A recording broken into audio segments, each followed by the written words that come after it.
So, what's trending? Bridging your Catholic faith with your everyday life. You're listening to Trending with Timmery on Relevant Radio.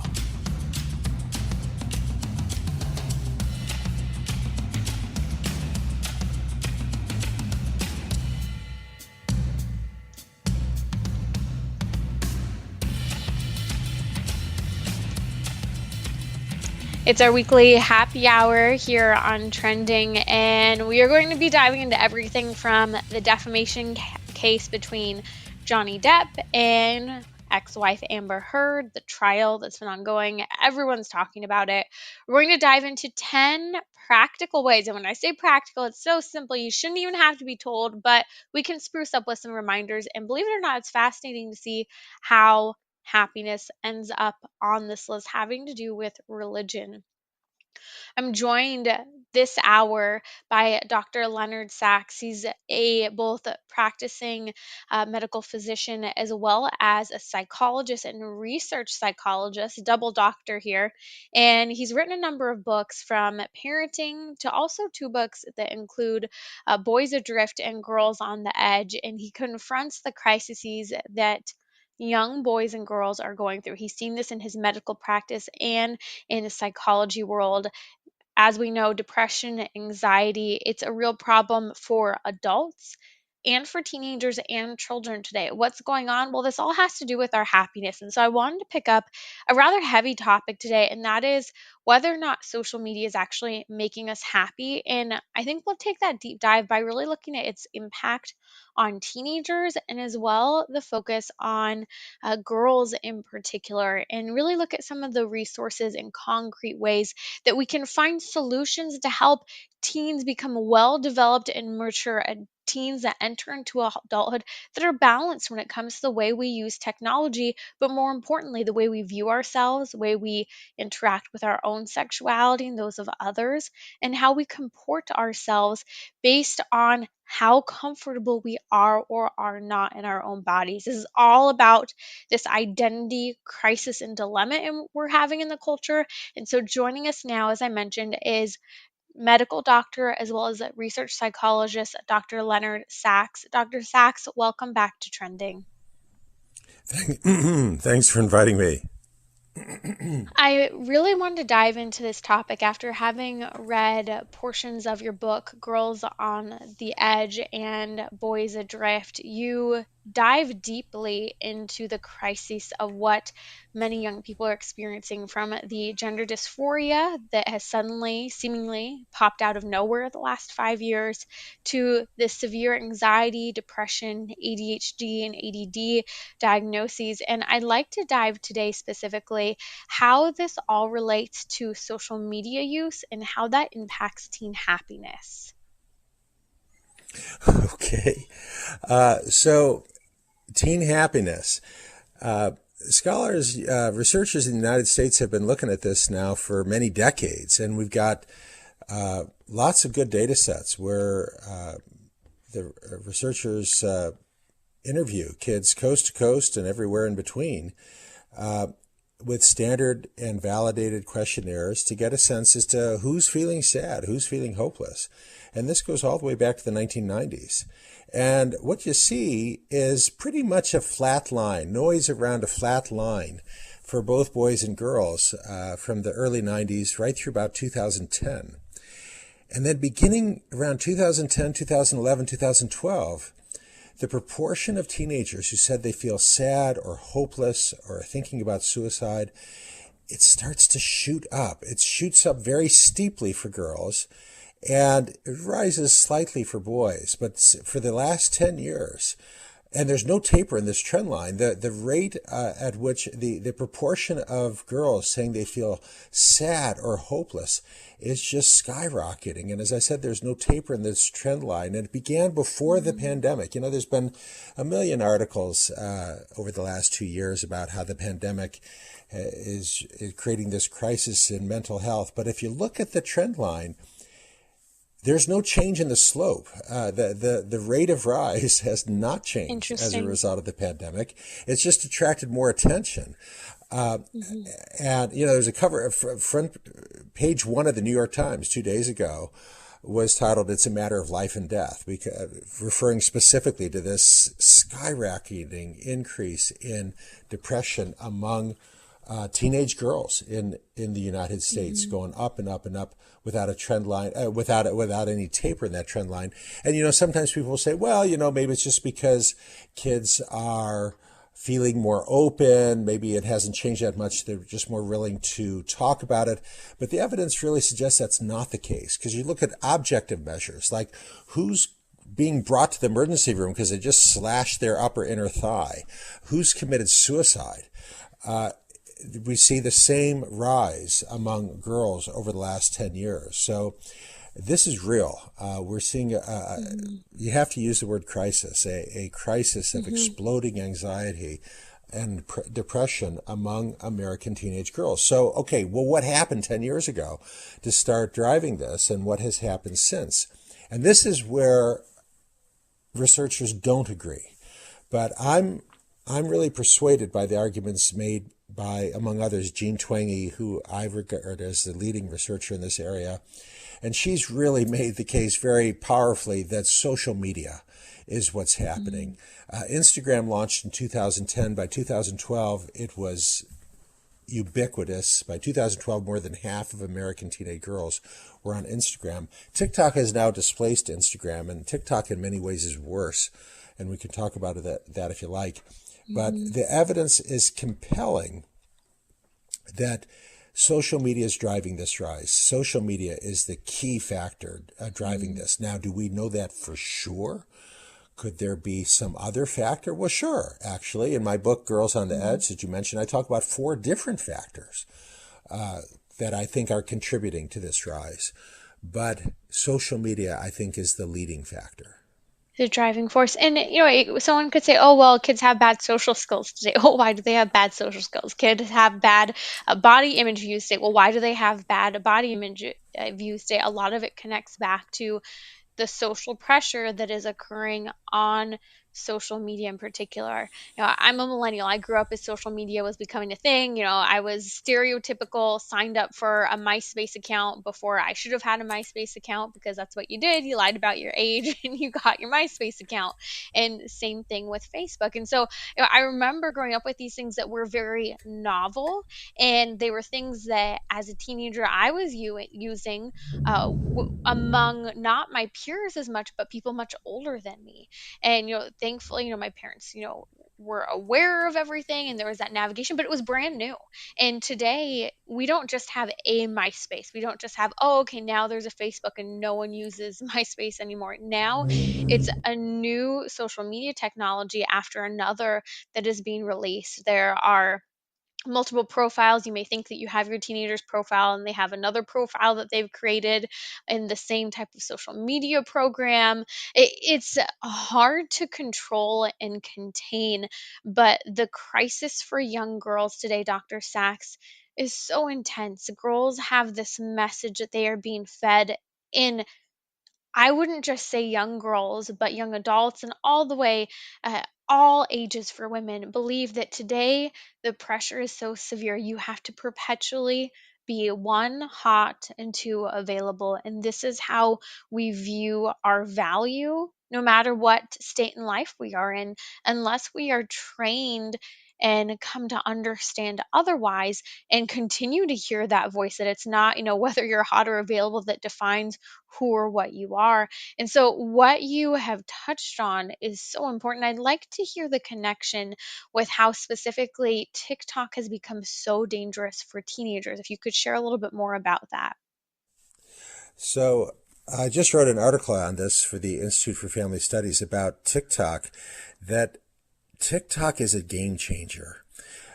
It is so different. The algorithm is so powerful. So the way this works, you go on TikTok, they ask what you like to watch, and give them some information. They show you some pretty generic videos. And then the algorithm is watching you. It's looking to see how much time you spend on each video. Which video do you go back and watch again? Did you watch this video to the end? And it starts offering you customized videos based on your interests, your behavior. And it is so powerful in this regard. It is so common now to hear teenagers say things like, TikTok knows me better than I do. TikTok knew I was bisexual before I did.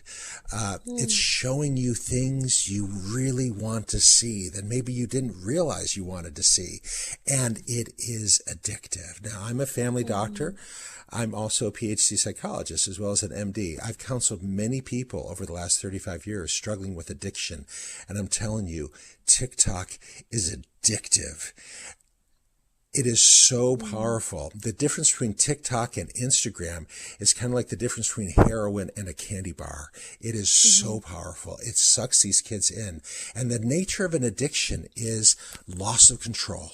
So this teenager will say, I know I shouldn't be spending 3 hours a day on TikTok, but I can't help it. I can't help it. It sounds exactly the same to me as the addict who said to me 20 years ago, I know I shouldn't be doing this, but I can't help it. That loss of control, because it's so powerful. Yes. I just got to have more.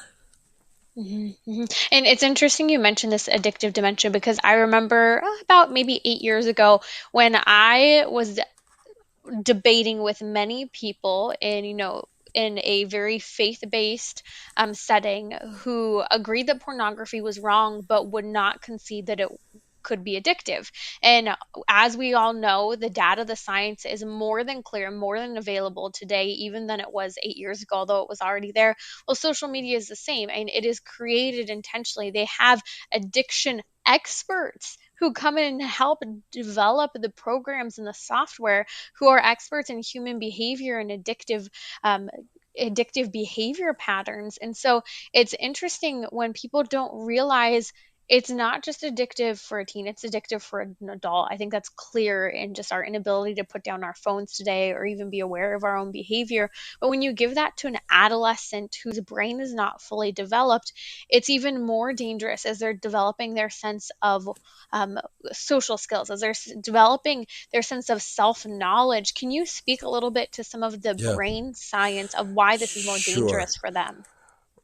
Well, one of the analogies I've often used is the analogy to alcohol. Imagine that humans had never discovered alcoholic beverages, had never learned how to ferment anything. And then 10 years ago, they suddenly discovered how to do it. And suddenly we had beer, wine, whiskey, liquor, and nobody had any experience with this. How long would it take us to figure out that maybe 12-year-olds shouldn't be drinking beer, then maybe 15-year-olds shouldn't be putting back a fifth of whiskey? I think it would take a little while, because it's people would say, well, it's in excess, it's harmful, but a little bit, wouldn't hurt. It takes a long time to figure out that things are toxic. And we're in just that situation with social media. Nothing like TikTok has ever existed, and Instagram is 12 years old. It's brand new. And I think we're starting to get the research that kids should not be on this. I'm not saying we should prohibit this for adults, but I do think there's very good grounds to say no kid under 18 should be on TikTok. It's just too toxic. It's just crazy. And the risk, look, I've been a family doctor for 35 years. When I was a young doctor, PhDs were arguing about whether cigarettes were harmful. And PhDs would go and testify. Yeah, I remember this. I lived through this. And PhDs would go to Congress and testify that, well, yes, it's true that people who smoke are more likely to develop, somewhat more likely to develop lung cancer. However, there are many people who've never smoked who get lung cancer. And there are many smokers who smoke 2 packs a day their whole life and don't get lung cancer. So it's more of an association than a causal relationship. I remember hearing this, but I was counseling my patients 30 years ago. You got to quit smoking, because part of being a human is that you have to make decisions in the face of uncertainty. How dangerous is social media? Can we say with certainty that this huge rise in anxiety and depression is due to social media? No, we can't say with certainty, but it's more likely than not. The evidence is pretty compelling. The evidence is very similar to the evidence we had for cigarettes 35 years ago. It's a very powerful link. And when you take away the people who are linked to the industry, actually, of course, the big news was a few months ago, we found out that Facebook knows that Instagram is toxic for girls. They just didn't tell us. They had all the research. They just didn't release it. So we're at that stage where, no, we can't say 100% certain, but the evidence is very powerful. And you can't wait for the scientists to come to complete certainty because your kid's going to be grown up. You need to make that decision, and you need to make that decision for your kid because your kid is immersed in a toxic culture that's all about who's cool, and who's cool is all about who's on social media. And it's interesting. I know for myself that social media use isn't good for me. I get grumpy. I get angry. It's easy to get into the comparison game. It's easy to become jealous. It's easy to feel like you have to post all of your accomplishments or that you should be doing what everyone else is doing and keeping up with the Joneses. It's so easy. I limit my social media use. I don't follow a ton of people. If anything, I maybe use it more so. I use it because I do this show and I interact. It's a means of communication, but I also do it, as a means of sometimes, like, yes, it can be fun to see recipes. Women have historically loved magazines, and I think a lot of women to this day love things such as Instagram because you see the beautiful images and you can see the stories of people's lives.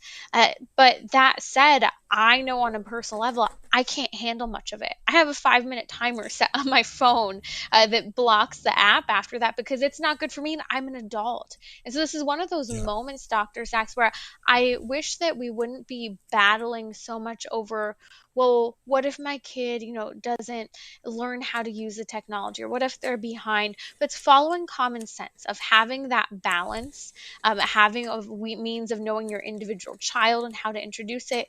But it's also looking at the perspective of a Christian anthropological view of the human person.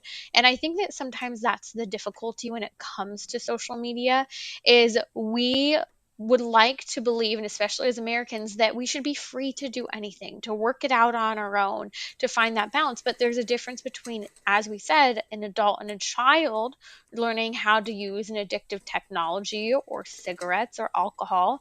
And there's also a difference in what the technology itself is that's being used. And you're warning parents right now that TikTok is even far more dangerous than Facebook or Instagram, and even these technologies in and of themselves are challenging. So what I'd like to do is I'd like to come back during this weekly happy hour today on Trending with Dr. Leonard Sacks. He's a medical family physician, medical doctor, as well as a PhD psychologist. And we're unpacking the impact of social media on teens, especially young girls. We're going to discuss how are girls benefiting from social media use, and should parents navigate social media with their kids? And if so, how can that be done? This is an important topic when it comes to our happiness and flourishment, and it's one that we as Christians need to lead on, as so many young boys and girls are suffering from anxiety and depression, and they're taking this into their adult years. We'll be right back here on Trending with Timmery with Dr. Leonard Sacks during our weekly happy hour. If you have a question, the number's 1-888-914-9149, or you can go ask your question live now on Instagram. Follow me at Timmery, Timmerie. Coming up, we're going to talk about 10 practical ways to improve your happiness. So simple, but so important that we are actually doing these things. And the Johnny Depp and Amber Heard trial. What does this have to do with happiness? Well, everyone's talking about it. I have a fascinating take. I'll be right back. Today's show is sponsored by Colby Academy. With more than 40 years of experience in Catholic home education, Colby Academy offers a blend of classical Catholic curriculum and the latest educational technology. More info at relevantradio.com/Colby.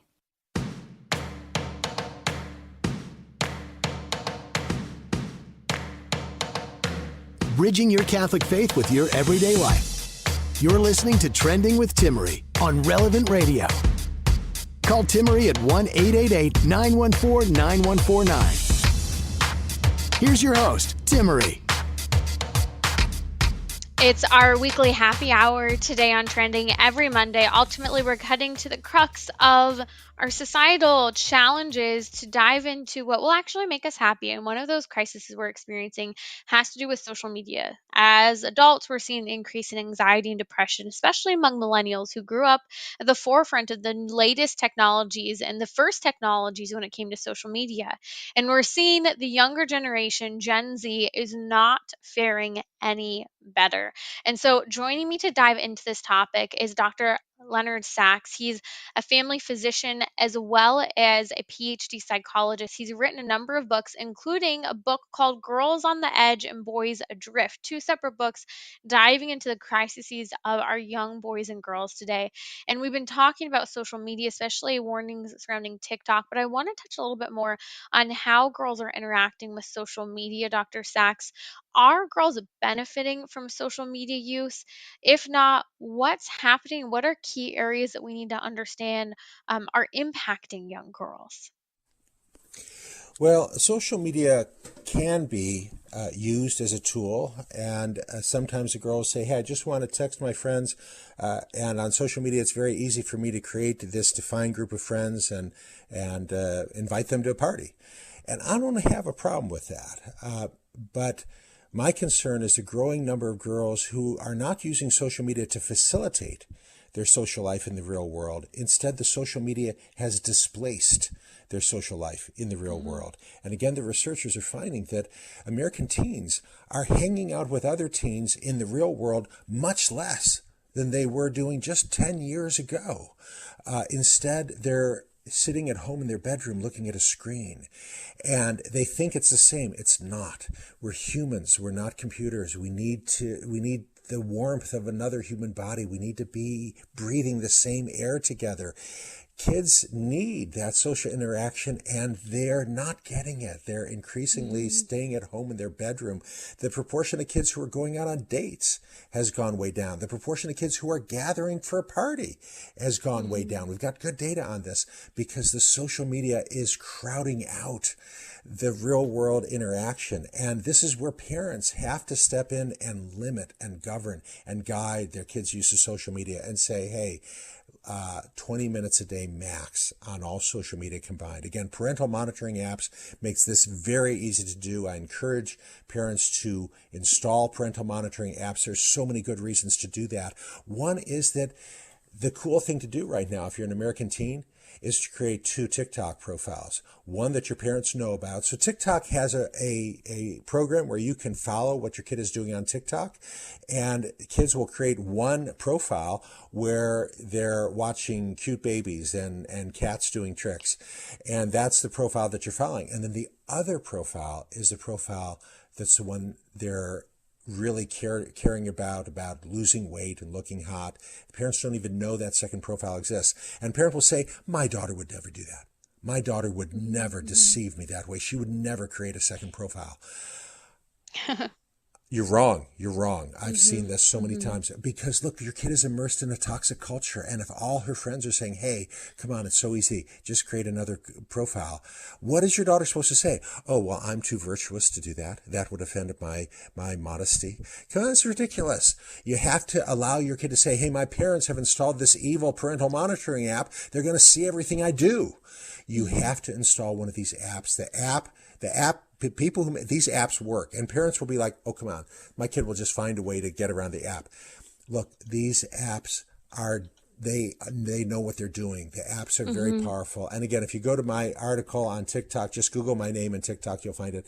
I have some We'll include very a link to specific that on guidelines for social the media. apps. Thanks. Yeah, we've included a link on social media. You can follow.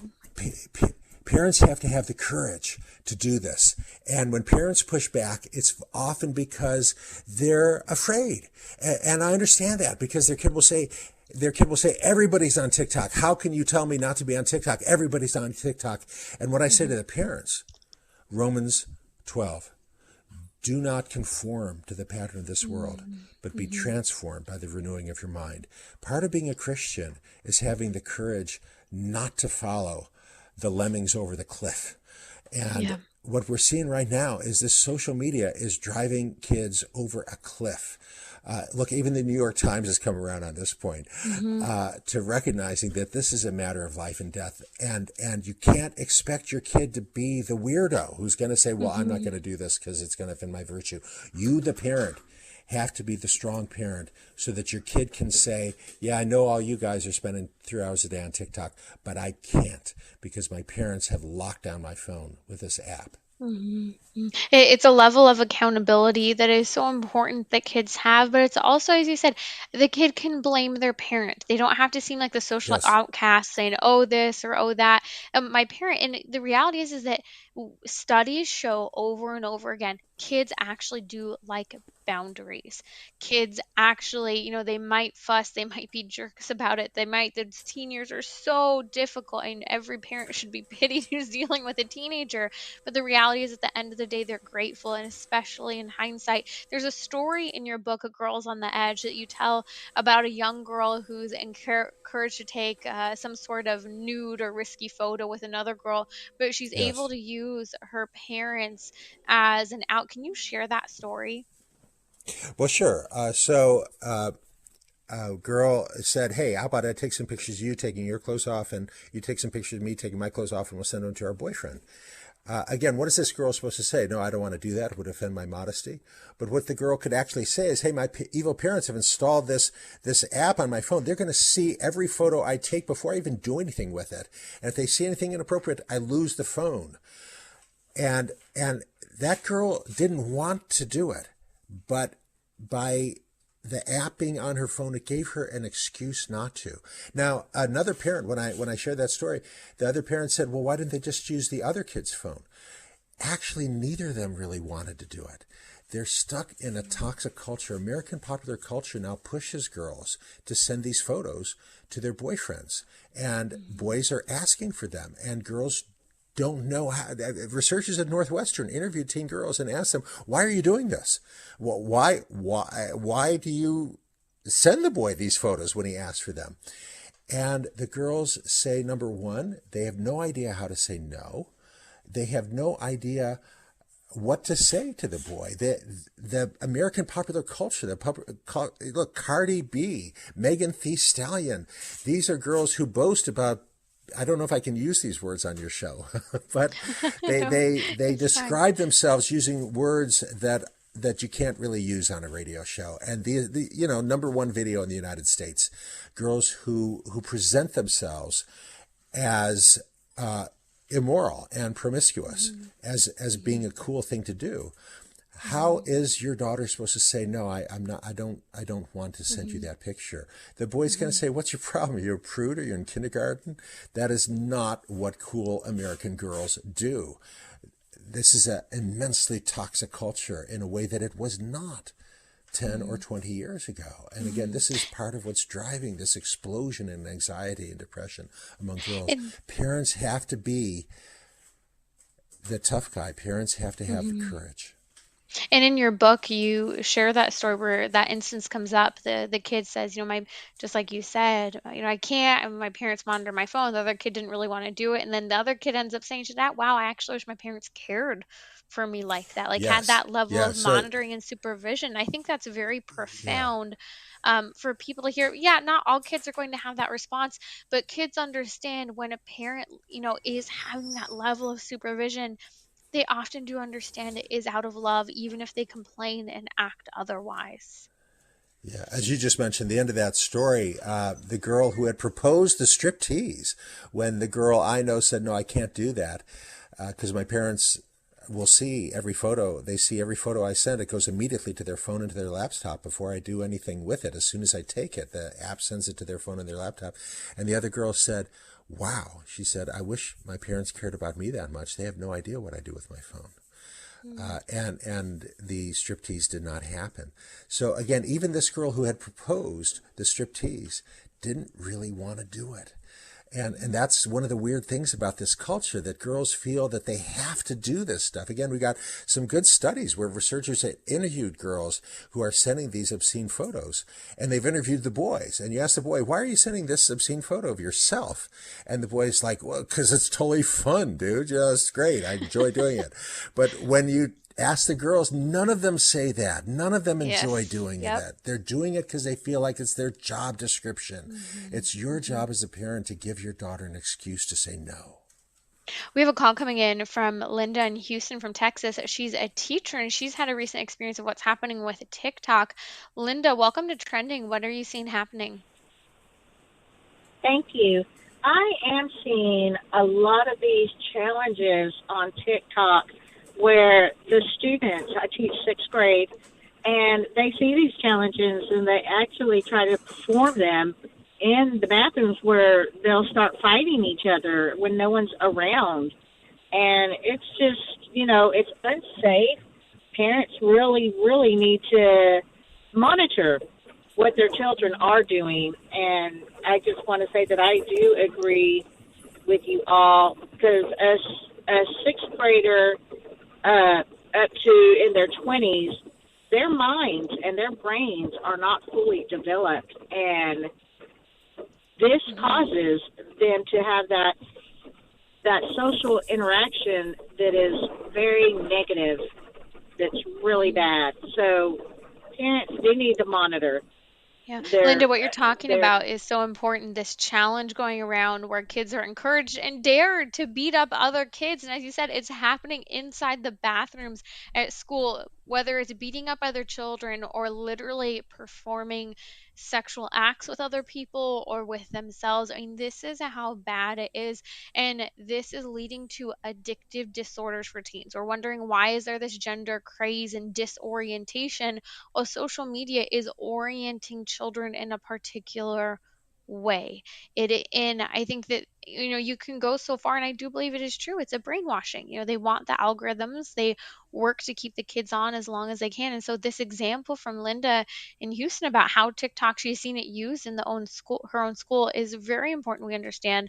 Dr. Sacks, if you're just joining us, Dr. Leonard Sacks is with us. He's a family physician, medical physician, as well as a PhD psychologist. He has the book titled Girls on the Edge. We're including a link in the podcast notes, as well as on social media. Follow me at Timmerie, Timmerie, on Twitter to grab that link. And we've also included a link to his recent article on TikTok at the Institute for Family Studies. There are some great resources you list in there, Dr. Sacks. One of them includes getting an idea for how much time a child should be on social media. And what you really stick with is a study of over 220,000 teenagers that really shows negative outcomes when a teenager or a child uses more than 30 minutes a day of social media. Can you speak a little to this? Yeah, so again, that's Jean Twenge, very important study, over 200,000 adolescents. And on the x-axis is the time spent on social media, and on the y-axis is the risk of becoming anxious or depressed. And you don't see that curve begin to rise until you get past 30 minutes. But I want to stress that that was based on data gathered in 2019, before TikTok was huge, when TikTok was really just launching. And Jean Twenge herself, 2 weeks ago at the Institute for Family Studies, wrote about how TikTok is a game changer. TikTok is really dangerous. And she herself has suggested that really no 13, 14, 15-year-old should be on TikTok. It's just too toxic. Mm. So that's a parameter, no more than 30 minutes, no TikTok, really shutting down these apps.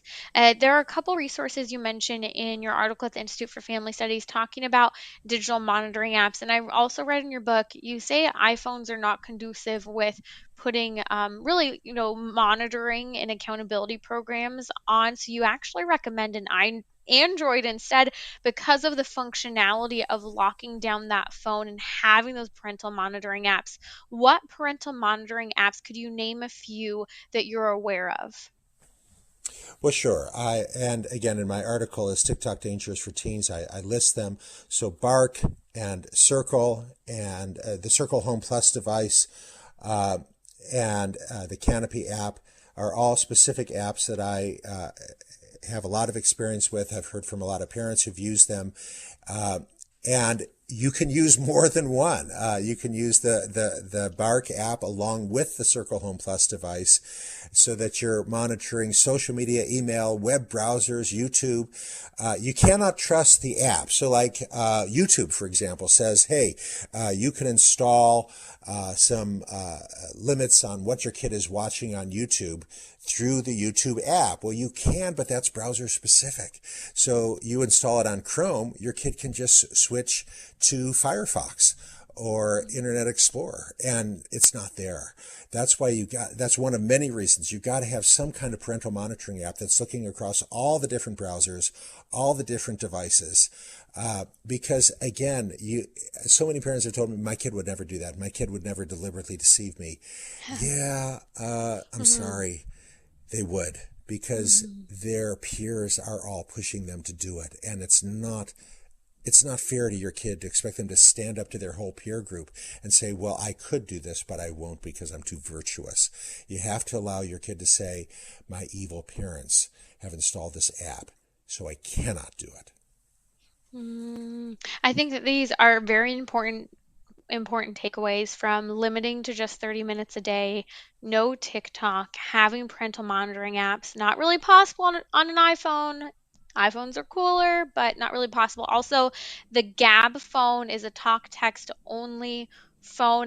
Last question for you, Dr. Sachs. Would you consider text messaging a form of social media, and what are your thoughts about text messaging use for children and teenagers? So we actually, again, have some good research on that text messaging undermines social skills. Human communication with voice is not just about the words that are spoken. Suppose I say, let's look at 5 words. What are you doing, bozo? If I say, what you doing, bozo? That's obviously friendly. If I say, what are you doing, bozo? That's obviously hostile. That's how humans communicate. Mm-hmm. Don't use text messaging for anything other than date and time. Let's meet at Sarah's house Saturday at 2. That's fine. But don't try to be cute in a text message, because it's not what human communication is about. Human communication is about tone of voice and communicating feelings with your voice, which the human voice can do that, but a text message can't. And so many times kids have said, well, just use emojis. No, emojis doesn't do it. That's not what it means to be human. Turn off the text and pick up a phone and use your voice to communicate with your friend. So again, these parental monitoring apps allow you to monitor the text. Occasional text messaging to get some information across, that's fine. But if you see your kid is sending 300 text messages a day, that's not good. They need to learn to use their voice. And I will just say 300 text messages a day isn't that many. I remember when I was in my text messaging heyday, and I was way beyond 300 text messages a day. And I think that these are such important tips to take back your kids from the digital world, to take back not just their happiness now, they might not always feel cool, but to help them to mature into well-balanced, well-socialized, good skills, responsible kids who know themselves into adulthood. The millennial generation down is struggling with this. This is the cause of anxiety and depression. Let's take that back. Let's decrease that risk and increase that confidence and accountability. And ultimately, this is part of what leaves room to help kids in discovering God, what is in their ear, what is in their faces, what they're interacting with day in and day out. Unfortunately, today is a very anti-Christian. And I think that as we work through this, we understand that we as Christians need to be at the forefront of this battle today. That's Dr. Leonard Sacks. Please check out his book, Girls on the Edge. He also has a book on parenting. I'll include a link in the podcast notes. We're also posting them on my Twitter at Timmerie, Timmerie. But to learn more about Dr. Sacks and his work, you can visit him at leonardsacks.com. That's LeonardSacks.com. Again, we posted a link in the podcast notes. I'll be right back during our weekly happy hour here on Trending. And I am going to talk a little bit about the trial, the defamation trial with Johnny Depp and ex-wife Amber Heard. and 10 practical ways to improve your happiness. So get your notepad out, really simple tips that you can incorporate to just feel happier this week and orient us toward that virtue of joy. This hour is sponsored by Solidarity Health Share. Join thousands of members who choose life through ethical and affordable healthcare. Check now to see how much you can save. Go to CatholicHealthShare.com. Bridging your Catholic faith with your everyday life. You're listening to Trending with Timmery on Relevant Radio and the Relevant Radio app.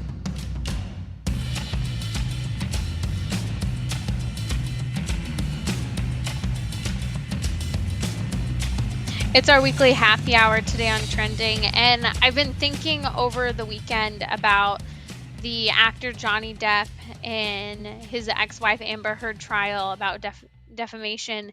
And it's interesting, if you follow the story at all, back in either I think it was 2018 or 19, after having divorced Johnny Depp, she ends up writing an article about being basically a victim of abuse, and doesn't name names, but it's pretty clear, insinuates Johnny Depp. We covered it here on Trending when the article came out, and it's interesting to see the case taking place now. What's fascinating about the case, on just a very human level, is there have been a lot of very sad stories that have come out about Johnny Depp and his upbringing. His mother, who was, according to the stories and the account, was extremely abusive toward him and his siblings, and abusive toward his father. Father, never hit her back, but did eventually leave the mother. And just the whole story is so sad. And it seems as if you're following the story, as if Johnny Depp is in a similar type of situation with, or was in a similar situation with, his ex-wife Amber Heard, who, she's accusing him of having been, in this defamation case. He's calling her out for this, but of, sullying his reputation. He lost a lot of opportunities to act after that came out back in 2018, especially in the face of the Me Too movement. And it does seem as if Johnny Depp was living in a similar type of relationship to his familial upbringing. And it's interesting to see, without getting into the weeds on the story and the whole trial, it does make me think about how easy it is for our happiness to be impacted by us making choices based on our past, allowing our past to determine what our future will be.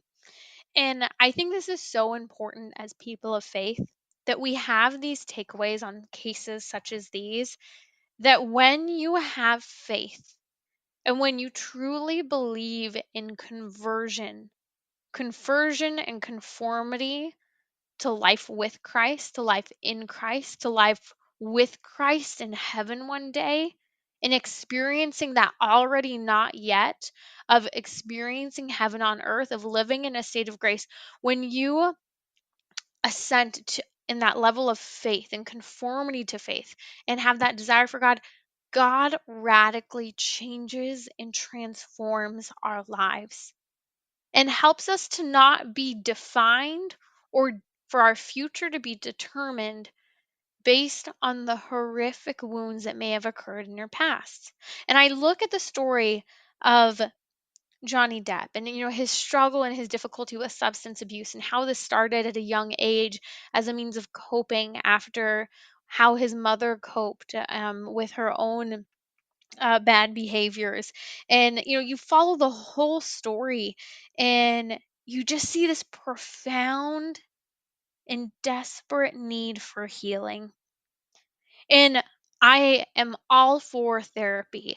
I think that, especially cases like this, therapy is so important. Finding a good therapist that follows a Christian-centered worldview, a Christian anthropological view of the human person, is so important. CatholicTherapist.com will include a link in the podcast notes. So it really is important that we have those resources for Christian-centered human anthropological therapy.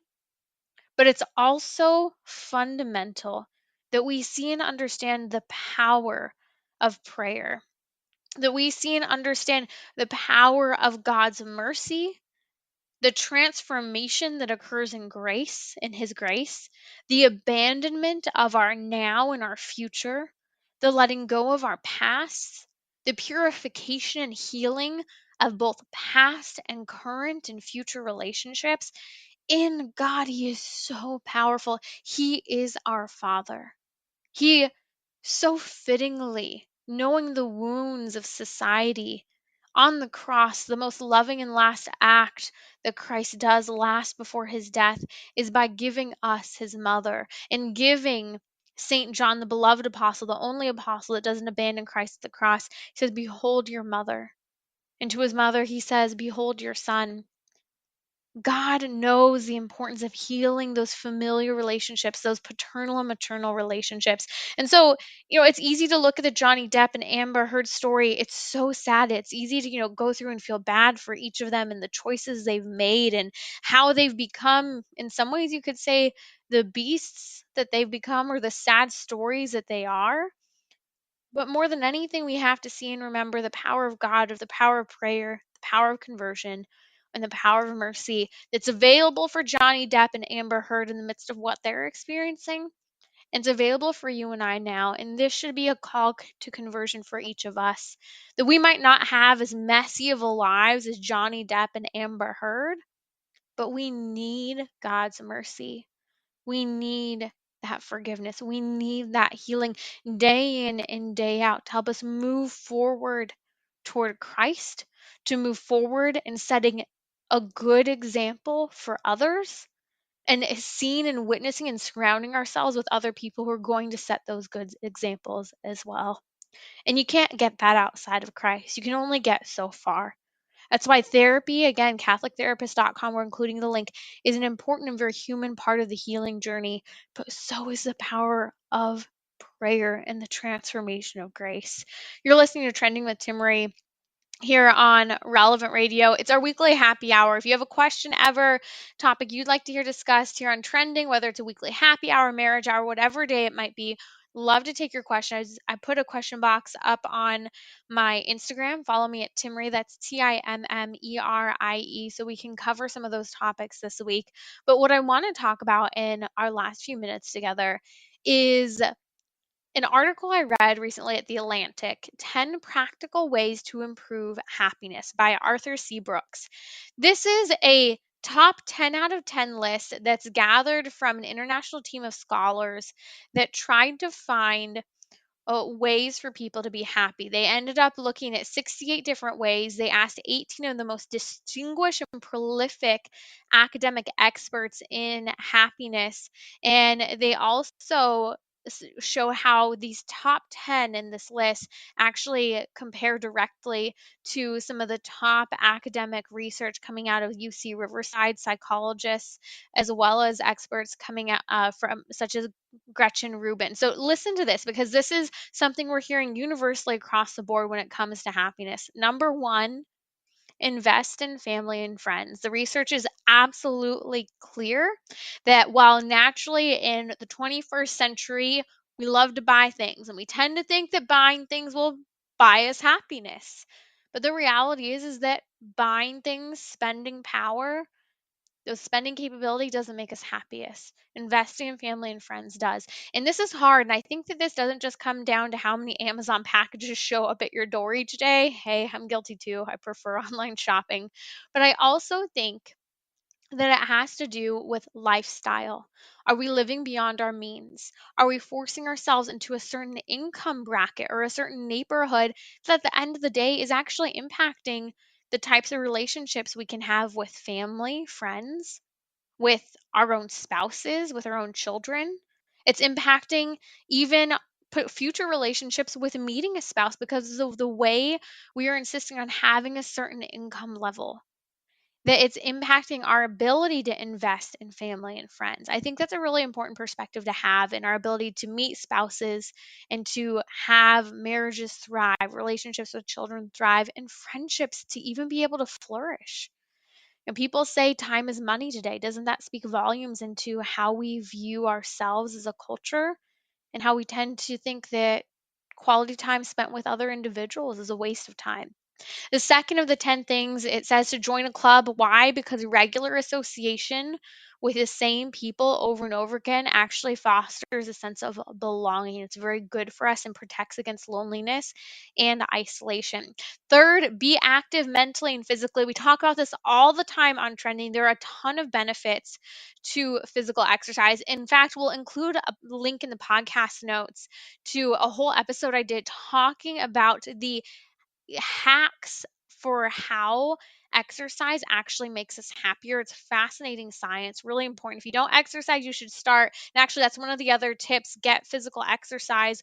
Well, how do you do that?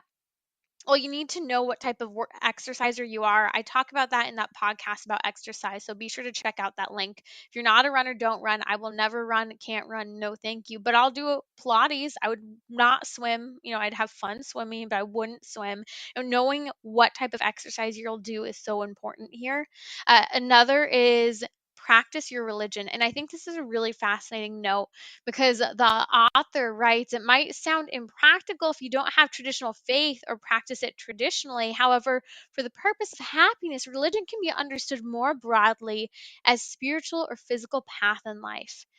But then he goes on. So he's saying, yeah, just have some sort of philosophy to your life. But then he goes on to say, search for transcendent truth beyond your narrow day to day life. So although he's saying have this spiritual philosophy about your life, at the end of the day, what he's really saying is you need transcendent truth. In other words, you need real truth, which means you need God, who is truth. You need Christianity, but more specifically, Catholicism, which is the one true church. And that's a win. Don't be afraid to communicate that what will help make you happier are family, friendship, religion, and basic exercise and studying.